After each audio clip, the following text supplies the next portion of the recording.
What's going on, guys? Thanks for tuning into the Local Crown podcast, where we're going to teach you how to wage war on your competition and earn your local crown, also known as the top spot on Google.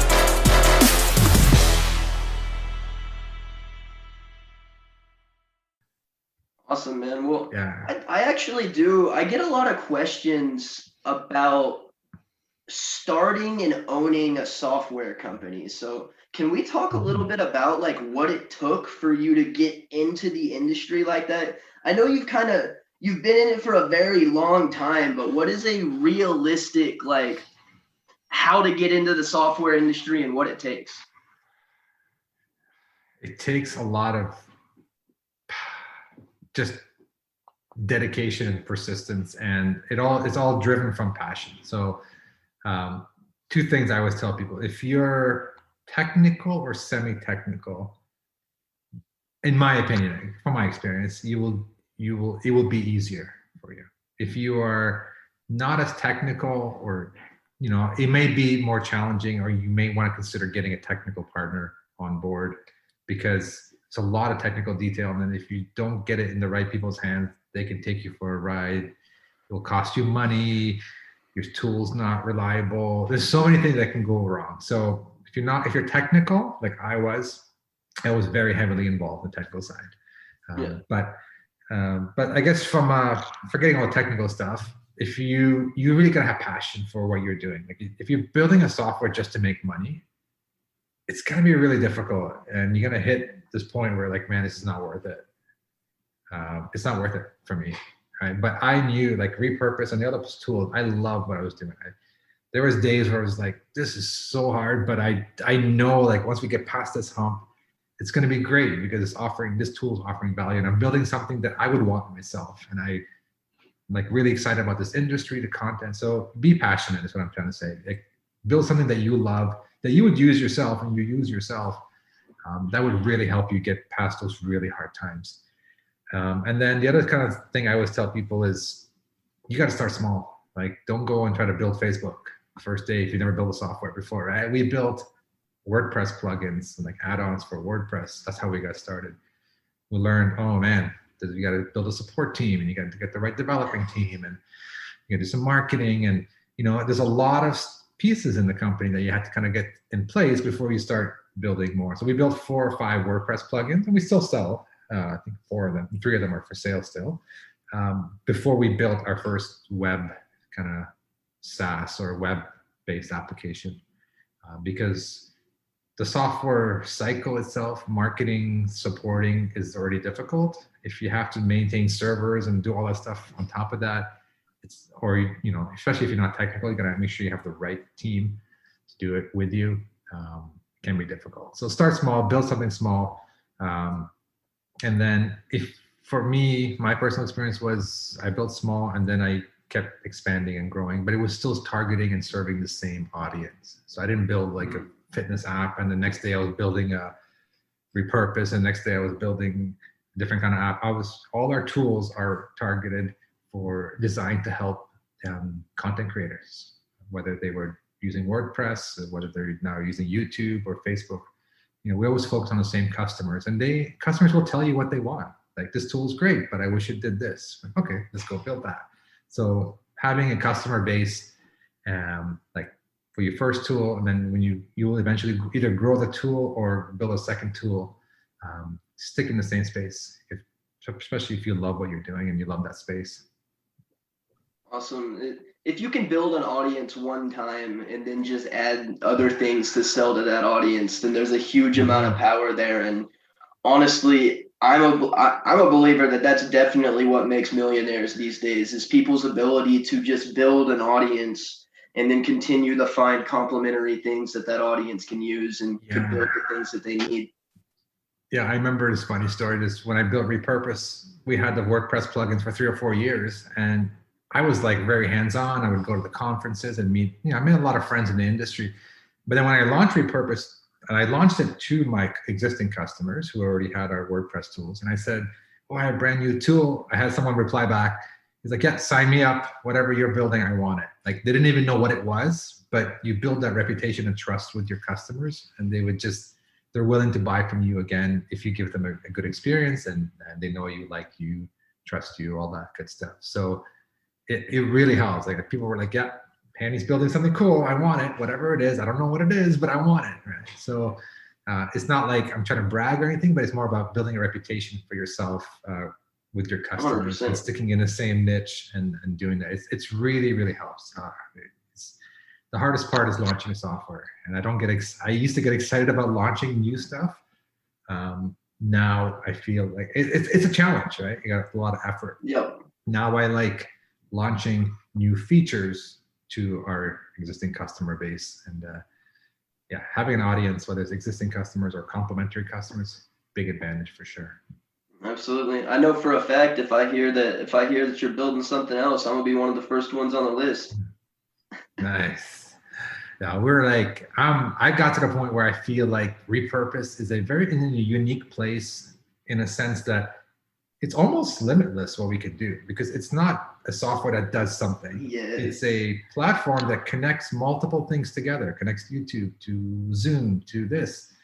You know, a new platform comes out, hey, let's try to hook up to that. There's so many possibilities, and that gets me excited because I don't have to rebuild everything. We just need to connect more, build more add-ons and extensions and tools to our existing platform, which really gets me excited because we already have some cool ideas.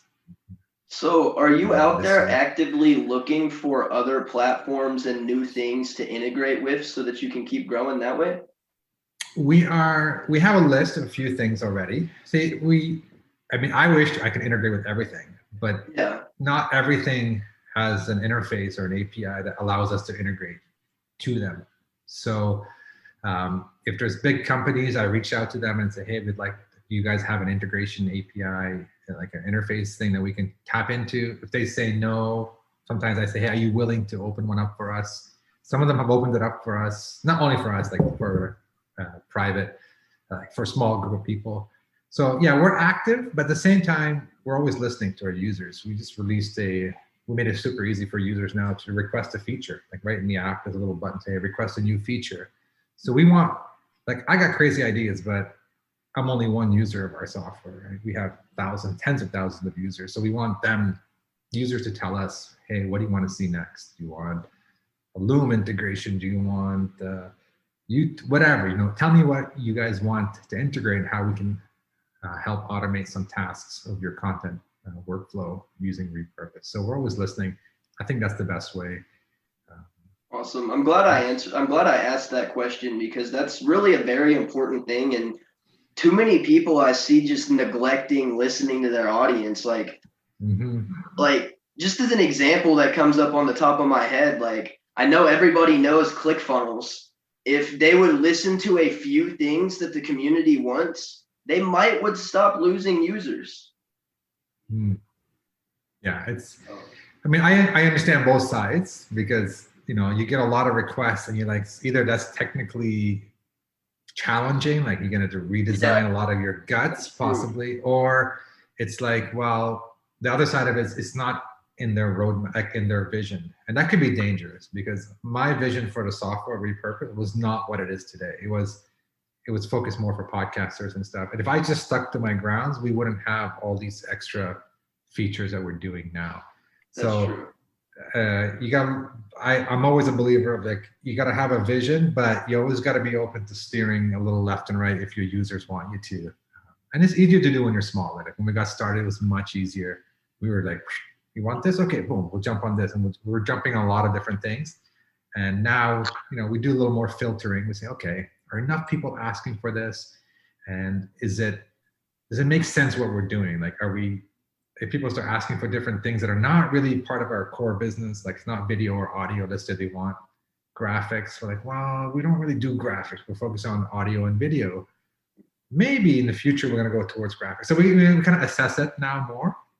But in the beginning, when you're growing, especially when you're first starting, your ears are like wide open. You're like, tell me more, because we want to, we're happy to hear how you use it. And everybody uses it differently. I'm learning every time. Like, just your example is even different than how other users use it.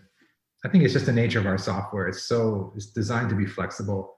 so that, as a user, you can just define your workflows or your own rules, and you may use it a completely different way.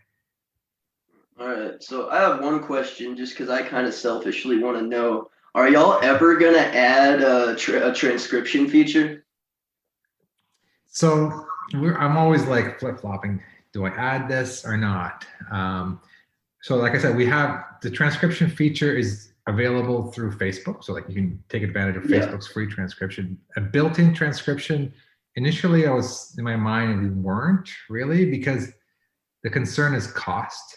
Not cost, well, cost for us that would get passed on to the customer, because we pay per, there's always a cost, whether it's an automated transcription or not. So the short answer is we are leaning towards a yes now, or initially we were trying to stay away from it. So I know it's not a straight up answer, but before we were leaning towards no, we'll just rely on third party. Now we're like, it looks like there's enough people asking for kind of having it natively transcribed, which may affect our pricing and our plans down the road, but we'll have to figure it out. 100%. That's a good answer. I appreciate that. I just, I ask because I know that there's quite a few podcasters out there that if we could set it up to where it transcribed it, put an article on our WordPress, put the YouTube video that it created in that article, and then just go from the podcast, that would be absolute insanity. So you guys, you do a video or audio, and then you put you want to get it transcribed automatically, and then from that there, would be insane. Well, we can. What we tell people now is to use Otter. Otter's a good one. And they have a Dropbox integration, so which means you can set up repurpose to put the file in a certain Dropbox folder, and then Otter will automatically transcribe automatically and put the file in the same Dropbox folder. So we're encouraging that right now, because Otter is phenomenal. Like, for the price and for the quality of transcriptions, nothing beats Otter, in my opinion. I've tried 100%. A lot of them. They're so affordable, so well done, and they have a Dropbox integration, which helps you automate, whether you use Zapier or repurpose, whatever you want to use, you can automate with that. So check that out. It's really good. Again, we may venture into it, but the problem is these guys, all they do is transcription. So their AI engine are really good, right? That's not our core business. So I'm always in talks with Otter. I'm like, every 6 months, I'm like, hey guys, can you open up an interface for us? I want to tap into your transcription. And so far it's been a lot of no's, but it doesn't stop me from asking every 6 months. If you ask enough times, they'll eventually say yes, just to get you to leave to get me off their back. Get out. Okay, fine. Here, just take it. Well, it's cool, man. I like that's why I like the space, like the way where we are, because we can just keep connecting more and more things together to do more. It's like I call it like the Legos of software. Like, we have like this platform where you want to add this, we'll just connect it here. There's some work we need to do, but it's just fun. Like, it's like building Legos. Awesome, man. Well, thank you so much for the answer on that one. You actually just saved us a whole nother section of time and a manual task that we have to do right now, of having the transcription get sent over to either the VA that transcribes it or sending it to Otter. So I knew you had some workarounds and some tricks that we would be. Oh yeah. That's a good trick. Otter to Dropbox, and then Otter will do its thing right from Dropbox automatically. Beautiful. Nice. That's insane. Awesome, man. Well, I know you've got a lot going on, and I'm going to end up having to jump to a call here shortly. So if you could go back and have a conversation with yourself before you ever started a business, what would you make sure you knew and understood? One, you don't know all the answers when you start. So start as soon as you have the energy, the excitement, start. Don't wait till you have all the answers. You'll never have all the answers. Like, my advice to myself is I should have started earlier, not when I started. And two, just pick something like I talked about earlier, pick something you're passionate about, like something that you want to build, that you've always wanted for yourself. If you're building software, or if you're building a business, build a business that you're passionate about. Be somewhere where you're passionate, because there's going to be customers that love you, and there's going to be customers that are going to hate you. You're going to have some up days and down days. if you're not passionate about it, you're gonna have a hard time getting through those hard days. So yeah, pick an area you're passionate about, and then start. Just start. I know it sounds very like cliche, but it's so true. I feel I waited a lot longer than I should have, because I was waiting for all the answers. But you start, and then you get knowledge, and then you start steering and adjusting as you go. So absolutely, man. So what is the best way to see more of you and get involved with you? I guess you can go, and I have a website called HaniMoura.com. It's just a one-pager. It's got links to my social profiles, Facebook, Twitter, etc. It's got links to all our software we've ever built. So yeah, you can check it out. I'd love to connect. Love to hear from you. Awesome, man. Well, thank you so much for your time today. And I know you've been pretty humble about it today, but go buy his damn software, like right now. It will literally save you hours. You can replace your virtual assistant potentially with this software. So go check it out, go get it, and thank you so much for your time today, man. My pleasure. It's great chatting with you.